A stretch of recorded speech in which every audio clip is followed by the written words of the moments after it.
আজকে কথা শুনব একটি হাদিসের আলোকে। হাদিসটি অত্যন্ত গুরুত্বপূর্ণ এবং ফজিলতপূর্ণ হাদিস।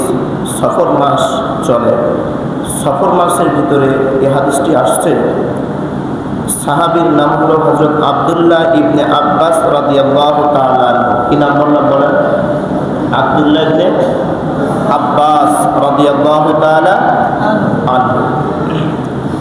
হযরত আব্দুল্লাহ ইবনে আব্বাস রাদিয়াল্লাহু তাআলা আনহু বলেন, মানুষ যখন গুনাহ করে, মানুষের যখন গুনাহ হয়ে যায়, এই গুনাহ হয়ে গেলে মানুষ আস্তে আস্তে কিন্তু গুনাহ করতে করতে করতে করতে মানুষ কিন্তু একটা সময় যখন মৃত্যুবরণ করে, মানুষ যখন পাপ করে মৃত্যুবরণ করবে, তখন কি জান্নাতে যাব আমরা না জাহান্নামে যাব? বলেন তো। জাহান্নামে যাবে, অবশ্যই আমরা জাহান্নামে যাব, যেহেতু আমরা খারাপ কাজ করতে করতে মৃত্যুবরণ করছি। তো জান্নাত আর জাহান্নাম এটা আমরা মনে মনে মুখে বলি, অন্তরে বিশ্বাস করি, মনে ইরাদা করি, কিন্তু জান্নাত এবং জাহান্নাম এটা অনেক দূরে। কোথায়? অনেক দূরে। মৃত্যুর পরে তারপরে কবর, কবরের পরে হাসর, হাসরের পরে তারপরে কবর, ফুলসিরা পারে, হাসরের পরে এরপরে আমাদের ফায়সালা হবে হাসরের ময়দানে যাবে, জান্নাতে যাবো নাকি জাহান্নামে যাবো, তাই না? আর এই পাপ করার কারণে, গুনাহ করার কারণে আব্দুল্লাহ ইবনে আব্বাস রাদিয়াল্লাহু তাআলা আনহু তিনি বলেছেন, মানুষ জান্নাত কিংবা জাহান্নাম পাবে এটা পরে, কিন্তু মানুষ যে পাপ করে, গুনাহ করে, এই গুনাহ করলে মানুষের দুনিয়াতে 5টা শাস্তি হয়। কয়টা শাস্তি? দুনিয়াতে হয়। কোথায় হয়? জোরে বলেন, কোথায়? দুনিয়াতে হয়। কি কি শাস্তি? হাদিসের ভিতরে আব্দুল্লাহ ইবনে আব্বাস রাদিয়াল্লাহু তাআলা আনহু বলছেন, এই 5টা শাস্তি আল্লাহ রাব্বুল আলামিন দুনিয়াতে দিয়ে মানুষকে বোঝায় যে দুনিয়ার এই জীবনে তোমাকে যে শাস্তি দেওয়া হচ্ছে এটা শাস্তি নয়, এটা সামান্য মাত্র কিছু। যাহারাল ফাসাদু ফিল বাররি ওয়াল বাহরি বিমা কাসাবাত আইদিন নাস, তোমাকে যে শাস্তি দেওয়া হচ্ছে, রোগ বালায় যা দেওয়া হচ্ছে, এটা দুনিয়ায় শুধুমাত্র তোমার দুহাতের কামাই। দুহাতের কি? জোরে বলেন, কি কামাই? আমাদের বিপদ আপদ বালা মুসিবত জলে এবং স্থলে, অর্থাৎ পানিতে এবং উপরে, যেখানে যে বিপদ আপদ আমাদের হয়, সব আমাদের দুহাতের কামাই। আমরা যে গুনাহ করি, যে অন্যায় করি, আল্লাহকে অসন্তুষ্ট চিত্তে আমরা দেখি, এজন্য আল্লাহ আমাদের মাঝে মাঝে পরীক্ষা দেন। কি দেন? জোরে বলেন, কি দেন? পরীক্ষা দেন। আল্লাহ রাব্বুল আলামিন আমাদেরকে সৃষ্টি করেছেন পরীক্ষা করার জন্য। কিসের জন্য? পরীক্ষা করার জন্য। যারা ভালো, আমরা যারা ভালো বলে দাবি করি, আমাদের ভালো দাবি না, যারা আল্লাহর কাছে ভালো, আল্লাহ তাদেরকেও পরীক্ষা করেন, কিন্তু তাদের পরীক্ষা আর খারাপের পরীক্ষা আসমান এবং জমি, এতটা পার্থক্য। আমি যদি ওদিকে যাই কথা শেষ করতে পারবো না।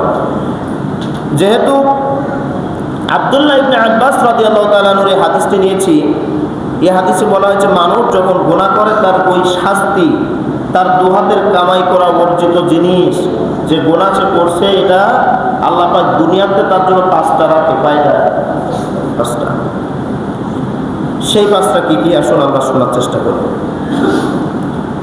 1 নম্বর শাস্তি হলো, বিশ্বনবী হুজুর আকরাম সাল্লাল্লাহু আলাইহি ওয়াসাল্লামের রায় আব্দুল্লাহ ইবনে আব্বাস রাদিয়াল্লাহু তাআলা আনহু বলেন, সাওয়াদান লিল ওয়াজাহ, সাওয়াদান লিল ওয়াজাহ। সাওয়াদান লিল ওয়াজাহ অর্থাৎ হলো, এই দুনিয়াতে গুনাহ করার কারণে 1 নম্বর তার শাস্তি, এটার বাংলাটা অর্থ হলো সাওয়াদান লিল ওয়াজাহ, অর্থাৎ মানুষের চেহারা হবে কালো। মানুষের চেহারা কি হবে? কালো হবে। আপনি দেখবেন বাস্তব নমুনায় মানুষটা কালো হতে পারে, মানুষ কালো পরিষ্কার শ্যামলা হবে, সাদা, কিন্তু মানুষ যারা নামাজ পড়ে, নামাজি মানুষের ভিতরে একটা নূর চমকায়, একটা আলো বিস্ফোরণ পায়, দেখলে বোঝা যায় যে মানুষটা নামাজি। কথা বলেন, নামাজি মানুষ দেখলে কিন্তু বোঝা যায় যে মানুষটা কি নামাজি। এই মুসলিম সমাজে অনেক মানুষ আছে যাদেরকে আপনি দেখে অনুমান করতে পারবেন না যে হিন্দু না মুসলমান, কথা বলেন না কেন? আপনি অনুমানই করতে পারবেন না যে হিন্দু নাকি মুসলমান।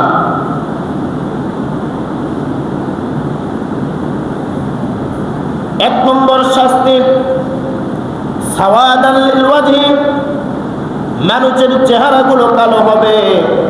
মানুষের চেহারা কালোর ভিতরে বর্ণনা দেওয়া হয়েছে কেমন কালো হবে। এই মানুষটার দিকে তাকাইলে বোঝা যাবে মানুষটা পাপিষ্ঠ, মানুষটা আল্লাহর কোনো ভালো কাজের ভিতরে লিপ্ত হয় না। মানুষটার চেহারার ভিতরে তাকাইলে যেন পোড়া পোড়া ভাব বোঝা যাবে। আল্লাহ রাব্বুল আলামিন বলেন, যারা যত আমার কাছে ইবাদত করে, আল্লাহু নূরুস সামাওয়াতি ওয়াল আরদ, আসমান এবং জমিনে যত আলো দেই, মানুষের হৃদয়ে যে আলো দিয়েছি, এই আলো শুধুমাত্র আমি মানুষদের নূরের জন্য দেই নাই, মানুষের অন্তর একটা দিয়েছি, এটার ভিতরেও একটা আলো। যেই আলোটা বর্ণনায় তাফসীরে কারো করলে মানুষ ভালো আমল করলে পরে তার মুখ দিয়ে, তার মুখমণ্ডল দিয়ে মানুষের কাছে স্পর্শিত হয়ে যায়, মানুষের কাছে ফুটন্ত হয়ে যায়।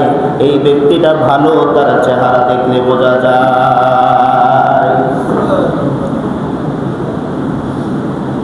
বর্ণনা এভাবে দেওয়া হয়েছে, যারা চোখে দেখেছেন বলতে পারবেন আমি চোখে দেখি নাই। যারা ডাকাতি করে, কি করে? যারা ডাকাতি করে, ডাকাত যখন মানুষ ধরে মারেন, ডাকাতেরা যখন ডাকাতি করার জন্য মানুষের প্রতি যখন আক্রমণ করে, কেউ কি বলতে পারবেন যখন ডাকাত ধরে ডাকাতের মুখে হাসি থাকে বা চমৎকার একটা আলো দেয়? ডাকাত যখন মানুষ ধরে, যখন মানুষ মারে, বর্ণনা আছে ডাকাতি করার সময় নাকি মানুষের চেহারা কালো হয়ে যায়।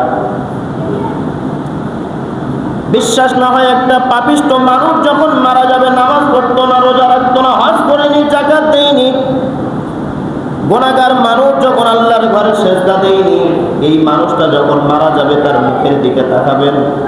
আর একটা নামাজি মানুষ যখন মারা যাবে তার লাশের মুখের দিকে তাকাবেন, যেন আসমান আর জমিন পার্থক্য হয়ে যায়।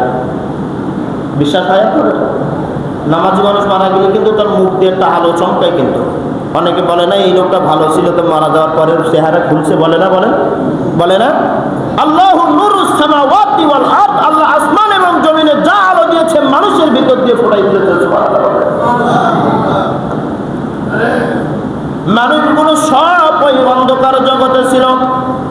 আল্লাহ ডাক দিয়ে বলেন, আলিফ লাম রা, কিতাবুন আনজালনাহু ইলাইকা লিতুখরিজান নাসা মিনাজ-যুলুমাতি ইলান-নূর। আলিফ লাম রা হরফে মুকাত্তাআ, অর্থটা শুধু একমাত্র আল্লাহ জানে, দুনিয়ার কেউ জানে না। কিতাবুন আনজালনা, আল্লাহ বলে যে কোরআন আমি দিয়েছি, নাজিল করেছি, ইলাইকা লিতুখরিজান নাস, মানুষের জন্য যে গ্রন্থ আল কোরআন আমি নিয়ে এসেছি, দিয়েছি, লিতুখরিজান নাস মিনাজ-যুলুমাতি ইলান-নূর, কারণ মানুষগুলো অন্ধকার জগতের থেকে যেন আলোর জগতে আসতে পারে, এই জন্যই কোরআন আমি দিয়েছি। সুবহানাল্লাহ। এক নম্বরে যারা কোরআনের কাছে আসে না, নামাজ পড়ে না, রোজা রাখে না, ভালো কাজ করে না, পাপিষ্ঠ পাপ করে, তাদের চেহারা কি হবে? বলেন কি হবে? কালো হবে। সাওয়াদান লিল ওয়াজহি, তাদের চেহারা গুলো কালো গণ্যতা দেখা দিবে। এবার আসুন দুই নম্বরে আব্দুল্লাহ ইবনে আব্বাস রাদিয়াল্লাহু তাআলা আনহু বলেন, ওয়াহানান ফিল বাদান, দুই নম্বরে হলো তার দেহটা দুর্বল হয়ে যায়। দেহটা কি হয়ে যায়? দুর্বল হয়ে যায়। দেহটা কেমন দুর্বল হয়ে যায়? পাপিষ্ঠ ব্যক্তির দেহটা এমন দুর্বল হয়ে যায়, পাপিষ্ঠ ব্যক্তির কথা যখন মৃত্যুর কথা স্মরণ করিয়ে দেওয়া হয়, পাপিষ্ঠ ব্যক্তি মৃত্যুটাকে এমন ভয় পায়, জীবনে নামাজ পড়লাম না, ভালো কাজ করলাম না, কবরে গেলে না জানি কি শাস্তি হবে, পাপিষ্ঠ ব্যক্তি মৃত্যুবরণ করতে চায় না। পাপিষ্ঠ কি করতে চায় না? মৃত্যুবরণ করতে চায় না। আর আমার রাসূল বলে যে প্রকৃত মুমিন আর ইমানদার যে প্রকৃত আল্লাহওয়ালা মানুষ, সে জানে আমাকে মৃত্যুবরণ করতেই হবে, সব সময় মৃত্যুর জন্য প্রস্তুত থাকে। সব সময় কি থাকে? মৃত্যুর জন্য প্রস্তুত থাকে, তৈরি হয়ে থাকে। যে কোনো মুহূর্তে আল্লাহর কাছে আমাকে চলে যেতে হবে। আল্লাহর কাছে যাওয়াতে কোনো প্রকার কোনো বাধা আমাদের না। কিন্তু মুমিন যে, ঈমানদার যে, সে জানে আল্লাহর কাছে যেতে হবে, আমি দুনিয়ায় থাকতে পারবো না, সব সময় সে প্রস্তুত হয়েই থাকে। আর যে পাপিষ্ঠ বান্দা, গুনাহগার বান্দা, তার জন্য দুর্বল হয়ে যায়। যখন মৃত্যুর কথা স্মরণ করিয়ে দেওয়া হয়, তখন সে মৃত্যুর কথা নিয়ে এতটাই দুর্বল হয়ে যায়, মৃত্যুবরণ করতেই যেন চায় না। মৃত্যুবরণ করতেই যেন চায় না, সে দুর্বল হয়ে যায়। যে ছাত্র পরীক্ষায় ভালো রেজাল্ট করতে পারবে না, জানে সারা বছর পড়াশোনা করলাম না, সে পরীক্ষা দিতে যাবে না পরীক্ষায় আগে যাবে? বলে পরীক্ষা কি দেওয়ার পক্ষে থাকবে না না দেওয়ার পক্ষে থাকবে? না দেওয়ার পক্ষে থাকবে। যে মুমিন ঈমানদার ব্যক্তি জানে আমি নামাজ পড়ছি, রোজা রাখছি, হজ করছি, সবকিছু করছি আমরা কার জন্য? বলেন কার জন্য? আল্লাহর জন্য করছি। সে জানে আমার আল্লাহ যে কোনো মুহূর্তে আমাকে ডাক দেবে, এজন্য প্রস্তুত থেকে যায়। আর যে ব্যক্তি চাই পাপ করতে করতে, গুনাহ করতে করতে, গুনাহমুক্ত জীবন নয়, গুনাহযুক্ত জীবন তৈরি করেছে, গুনাহওয়ালা জীবন তৈরি করেছে, সে মৃত্যুবরণ করার ভয়ে তার শরীর দুর্বল হয়ে যায়। 3 নম্বরে তার জন্য শাস্তি হলো ওয়াজুলান মাতান ফাল কলব, ওয়াজুলান মাতান ফিল কলব। এ ওয়াজুলান মাতান ফিল কলবের ব্যাপারে বলা হয়েছে, যারা পাপিষ্ঠ বান্দা তাদের অন্তরটা কালো হয়ে যায়। অন্তর কি হয়ে যায়? কালো হয়ে যায়। কেমন কালো হয়ে যায়? যখন মানুষ গুনাহ করতে করতে করতে করতে যখন মানুষ একেবারে সর্বনিম্ন স্তরে চলে যায়, মানুষের ওই অন্তরের ভিতরে, মানুষের হাড়ের পাশে একটা গোস্তের টুকরা, যেটার নাম আমরা বলি কলব বা অন্তর। কলব বা অন্তর, এখানে একটা গোস্তের টুকরা রয়েছে, হাড়ের নিচে গোস্তের একটা টুকরা রয়েছে। যে গোস্তের টুকরাটার নাম হলো কলব। মানুষ যখন ভালো কাজ করে, সেটার অন্তরের ওই চোখ দিয়ে দেখতে পায়। মানুষের ভালো কাজ অন্তরের চোখ দিয়ে দেখতে পায়। অন্তরের চোখ এমন চোখ, আপনার এই দুনিয়ার চোখ, আপনার শরীরের বাইরের চোখ আপনি আর আমি যদি বন্ধ করি, দেখেন তো বন্ধ করে আপনার বাড়ি ঘর আপনি দেখতে পারেন কিনা? দেখা যায় না? কে বলেছে যায় না? আপনি চোখ বন্ধ করেন, আপনার বউ কেমন, আপনার বাচ্চা কেমন, আপনার মা কেমন, বাবা কেমন, সবার চেহারা আপনার চোখের সামনে ভেসে আসবে। কি দেখা যায় না? এইটার নাম হলো অন্তরের চোখ। এই অন্তরের চোখ দিয়ে যদি কেউ ভালো কিছু দেখে, ওর পক্ষে ভালো কিছু করা সম্ভব হয়। আর অন্তরের চোখ মানুষের যখন অন্তর কালো হয়ে যায়, বর্ণনা আছে কিভাবে কালো হয়। মানুষ যখন একটা গুনাহ করে, ওই অন্তরের উপরে একটা কালো দাগ পড়ে। কি পড়ে? কালো দাগ পড়ে।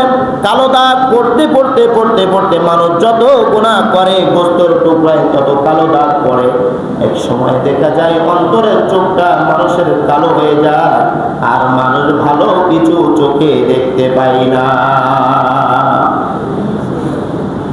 মানুষ আর ভালো কিছুই দেখতে পায় না। যা করে মনে করে এটাই ভালো, খারাপ করলেও মনে করে এটাই ভালো।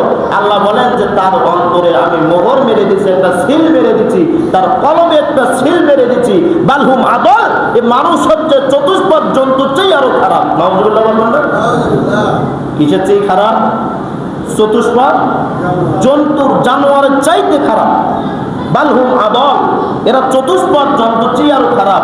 এখন আপনি বর্ণনা দিবেন, চতুষ্পদ জন্তুর নাম হলো কুকুর। চতুষ্পদ জন্তুর নাম কি? তার নাম হলো শুয়োর। তার নাম কি? শুয়োর। কিছু কিছু মানুষ আছে কুকুরের চেয়ে আরো খারাপ। কথা বলেন, কুকুরের চেয়ে কি খারাপ? কিছু কিছু মানুষ আছে তারা শুয়োরের চেয়ে আরো খারাপ। নাউজুবিল্লাহ বলবেন না? তাদের কার্যকলাপগুলো এতই খারাপ। বালহুম আদল, তারা চতুষ্পদ জন্তুর চেয়ে আরো নিকৃষ্ট। আল্লাহ বলছে, কে বলছে? সূরা বাকারা। কে বলছে? আল্লাহ বলছে যে তাদের কার্যকলাপ এতটাই খারাপ যে তার চাইতে কুকুর আরো ভালো। কুকুরের ভিতরে কিছু ধর্ম আছে, কিন্তু বলেছিলাম না একদিন কুকুরের ভিতরে ধর্ম আছে, বলেছিলাম না? কুকুর পাও চুকুরি প্রস্রাব করে কেন, তাও বলছিলাম না? যে দুনিয়ায় মানুষ সেজদা দেয়, কুকুর চিন্তা করে যে আমার এই প্রস্রাবের জায়গায় যেন মানুষের সেজদাটা না করে। সুবহানাল্লাহ। অথচ এই মানুষ ওই কুকুরের চাইতে আরো খারাপ। কয়েকদিন উদাহরণ দিবেন আপনি। ছোট্ট ছোট্ট নাবালক বাচ্চা, পিছনে এত কথা বললে হবে না, বাচ্চাদেরকে থামান। ছোট্ট ছোট্ট নাবালক বাচ্চা যাদের বয়স 9 বছর, 7 বছর, 6 বছর, তারা ধর্ষিত হচ্ছে কি হচ্ছে না বলেন? কথা বলেন, তারা ধর্ষিত হচ্ছে না হচ্ছে না? সমাজে 6 বছরের বাচ্চা ধর্ষিত, 7 বছরের বাচ্চা ধর্ষিত, 10 বছরের বাচ্চা ধর্ষিত, পেপারে আসছে না, খবরে আসছে না? আপনি এদেরকে কিভাবে মানুষ বলবেন যে মানুষটা একটা ছোট্ট 6 বছরের বাচ্চাকে ধর্ষণ করে, যে একজন ভালো বয়স্ক লোক, একজন ভালো জাননেওয়ালা লোক, একজন ভালো মেধাশক্তি লোক, একজন ভালো বুদ্ধিমান লোক, একজন ভালো বিবেকবান মানুষ, সেই যদি 6 বছরের বাচ্চাকে ধর্ষণ করে, আপনি কে ভালো বলবেন না কুকুরের চেয়ে খারাপ বলবেন? আল্লাহ বলছেন বান্ধু মাদন, তার অন্তর কালো হয়ে গেছে, তার পাপ করতে করতে, জেনা করতে করতে, গুনাহ করতে করতে তার অন্তরটা এতটাই কালো হয়ে গেছে, ও মানুষ আরো কুকুরের চেয়ে খারাপ হয়ে গেছে। নাউজুবিল্লাহ বলেন। তাহলে 1 নম্বরের শাস্তির নাম কি বললাম? চেহারা কালো হয়ে যাবে, মানুষের চেহারা কালো হয়ে যাবে। 2 নম্বর হলো মানুষের দেহ দুর্বল হয়ে যাবে। 3 নম্বরে হলো মানুষের অন্তরটা কালো হয়ে যাবে। এবার আসুন 4 নম্বরে, মানুষ যখন গুনাহ করে তার 4 নম্বর শাস্তি আল্লাহ দুনিয়ার থেকে দিয়ে দেয়। অবগদান ফি কুলুবিল খালক, মানুষের অন্তরে তার সম্পর্কে আমার আল্লাহ ঘৃণা সৃষ্টি করে দেয়। মানুষের অন্তরে তার সম্পর্কে ঘৃণা সৃষ্টি করে দেয়। অর্থাৎ যে পাপ করেছে, অন্যায় করেছে, গুনাহ করেছে, তার সম্পর্কে আল্লাহ মানুষের হৃদয়ে কিন্তু আর মায়া দয়া রাখে না, তার সম্পর্কে আল্লাহ তার প্রতি ঘৃণা সৃষ্টি করে দেয়। কি সৃষ্টি করে দেয়? ঘৃণা সৃষ্টি করে দেয়। কেমন ঘৃণা?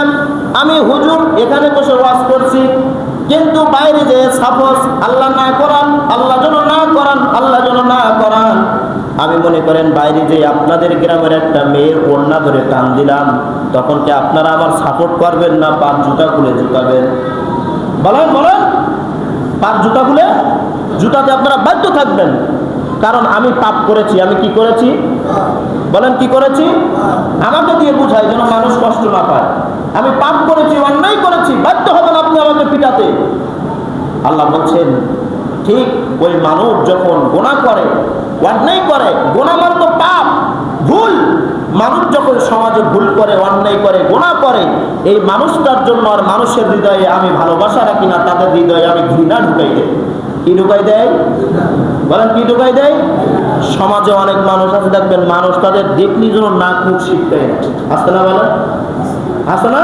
তাদের দেখলি মানুষ নাক মুখ ছিটকায়, চোখ মোটা মোটা করে, কপাল ছোট করে, যে লোক একটা এবার আসছে যে এগুলো আমাদের গ্রামের সবচেয়ে ভালো মানুষের লোক, সবচেয়ে ভালো মানুষের বাচ্চা।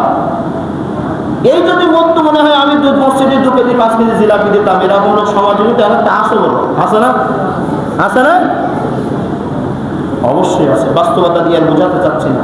আল্লাহ পাকের বিশ্ব নবী হুজুর আকরাম সাল্লাল্লাহু আলাইহি সাল্লামের অত্যন্ত প্রিয় সাহাবী আব্দুল্লাহ ইবনে আব্বাস রাদিয়াল্লাহু তাআলা বলছেন যে ওই মানুষটা ওয়াবুগদান ফি কুলুবিল খালক, যে মানুষটা পাপী, দুনিয়ায় তার জন্য শাস্তি হলো আল্লাহ তার প্রতি মানুষের ঘৃণা তৈরি করে দেয়। মানুষের কি তৈরি করে দেয়? সমাজের মানুষ তাকে ভালোবাসতে চায় না, ভালোবাসে না। আল্লাহর পক্ষ থেকে এটা এসে যায় যে তার হৃদয়ে মানুষের জন্য ঘৃণা তৈরি করে দেয়। 5 নম্বরে সর্বশেষ, যদি কোনো মানুষ গুনাহ করে তার জন্য দুনিয়ায় এই শাস্তি, এই দুনিয়ার শাস্তিটা হলো আল্লাহর রাসূল আকরাম সাল্লাল্লাহু আলাইহি সাল্লামের প্রিয় সাহাবী তিনি বলেছেন দাইকাল লিল রিজকি, অর্থাৎ মানুষের রিজিক আল্লাহ আস্তে আস্তে করে কমিয়ে দেয়। কি করে? কমিয়ে দেয়। মানুষ যে রিজিক খায়, মানুষ যে ভাত খায়, যে ইনকাম করে, আল্লাহ পাক রব্বুল আলামিন মানুষের এই গুনাহ করার কারণে আস্তে আস্তে তার রিজিকটাকে কমিয়ে দেয়।